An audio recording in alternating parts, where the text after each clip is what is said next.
Hello guys, നമ്മളിപ്പോൾ മണ്ണശാല അമ്പലത്തിൽ വന്നിരിക്കുകയാണ്. കമ്പലങ്ങാണ ഇവിടെ നല്ല ബ്യൂട്ടിഫുള്ളാണ്. ഇവിടെ മരമൊക്കെ നന്നായി പെയ്ത് കിടക്കുവാണ്. ഇവിടെ കണ്ട പാമ്പും പൂച്ചയൊക്കെ ഉണ്ട്. അപ്പോൾ മഴയൊക്കെ പെയ്ത് കിടക്കാണ്. സൂക്ഷിച്ച് നടക്കണം കേട്ടോ, അല്ലെ തെന്നി വീഴുവേ. സൂക്ഷിച്ച് അതേ മണി അടിക്കുന്നുണ്ട്. പൂജയ്ക്ക് സമയമായി. അപ്പോൾ കുഞ്ഞിട്ടി ഓടിപ്പോയി പൂജ തൊഴുതു കേട്ടോ. ഞങ്ങൾ പൂജ തൊഴുതിട്ട് ഇങ്ങനെ പോവാണ്. അപ്പോൾ എന്നോട് ചോദിക്കുകയാണ്, അമ്മ ഇവിടൊക്കെ ഒത്തിരി എന്തിനാണ് ഇങ്ങനെ പാമ്പും പൂച്ചീനെ വെച്ചിരിക്കുന്നത്?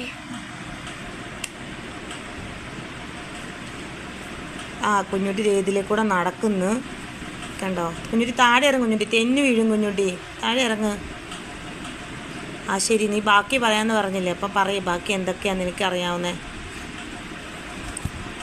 ഇവിടെ പാമ്പൂച്ചയൊക്കെ ഉണ്ട്. അമ്മ എനിക്ക് പൈസ താ അമ്മ. ഇടയ്ക്കിടയ്ക്ക് എന്നോട് വഴക്കുണ്ടാക്കുന്നുണ്ട് പൈസ വേണമെന്ന് പറഞ്ഞിട്ട്. ഇപ്പം അത് ഞാൻ അന്നേരം കൊടുത്തില്ല കേട്ടോ. അന്നേരം ഇപ്പം പൈസ വേണമെന്ന് പറഞ്ഞ ബഹളാണ്.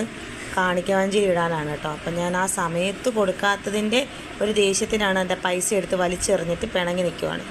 ഇപ്പം നമ്മൾ പോകണം നിലവറയിലേക്കാണ്. നിലവറയിൽ കുഞ്ഞുട്ടി എന്തായാലും പൈസ ഇട്ടിട്ട് എന്നോടുള്ള പിണക്കത്തിന് തൊഴാതെ പോയിട്ടുണ്ട്. അപ്പം ഇപ്പം കുഞ്ഞുട്ടി നടന്നിട്ട് പോവാം. ഇപ്പം നമ്മൾ പോകുന്നത് അവിടുത്തെ പൂജാ സ്റ്റോള്.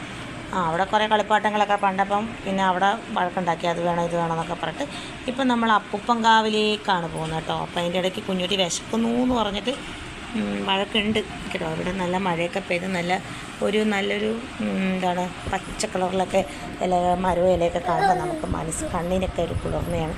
ഇതാ കണ്ടോ, വള്ളിപ്പടർപ്പുകളും നല്ല ഭംഗിയാണ്. എല്ലാവരും ഇവിടെ വരണം. മണ്ണാർശാല അമ്പലം. കുഞ്ഞുട്ടി തന്നെ ഒരു ലേറ്റ് ബേബിയാണ് കേട്ടോ. കുഞ്ഞുട്ടി ഇവിടെ ഉരുളി കമിഴ്ത്തിയിട്ട് ഞങ്ങൾക്ക് ഉരുളി കമിഴ്ത്തി ഒരു 4 വർഷമൊക്കെ കഴിഞ്ഞിട്ടാണ് കുഞ്ഞുട്ടി ഞങ്ങൾക്ക് കിട്ടിയത്. അതുകൊണ്ട് കുഞ്ഞുട്ടി ഇവിടുത്തെ കുട്ടിയാണ്. പിന്നെ ഇവിടെ തന്നെയാണ് അവൾക്ക് ചോറൊക്കെ കൊടുത്തത്. അപ്പോൾ അതേ അവിടെ നിന്ന് ഫോട്ടോ എടുക്കാനൊക്കെ എന്നോട് പറയുന്നുണ്ട്. അപ്പം അട്ടകളൊക്കെ കാണും. അപ്പോൾ ചാരി നിന്ന് ഇത് ഭദ്രകാളി ക്ഷേത്രമാണ്. നമ്മൾ വരുന്ന വഴിക്ക് ഭദ്രകാളി അയ്യപ്പൻ്റെ ഒരു ക്ഷേത്രമുണ്ട്. പിന്നെ ഇത് ഭദ്രകാളി ക്ഷേത്രമാണ്. പിന്നെ ഇവിടെ കുളമുണ്ട്. ഇവിടെ വരുന്നവരെ ലാസ്റ്റ് ഇവിടെയാണ് മീറ്റ് ചെയ്യുന്നത് കേട്ടോ. ഇവിടെ നിറയെ ആമകളും മീനിനെയൊക്കെ കാണാൻ പറ്റും.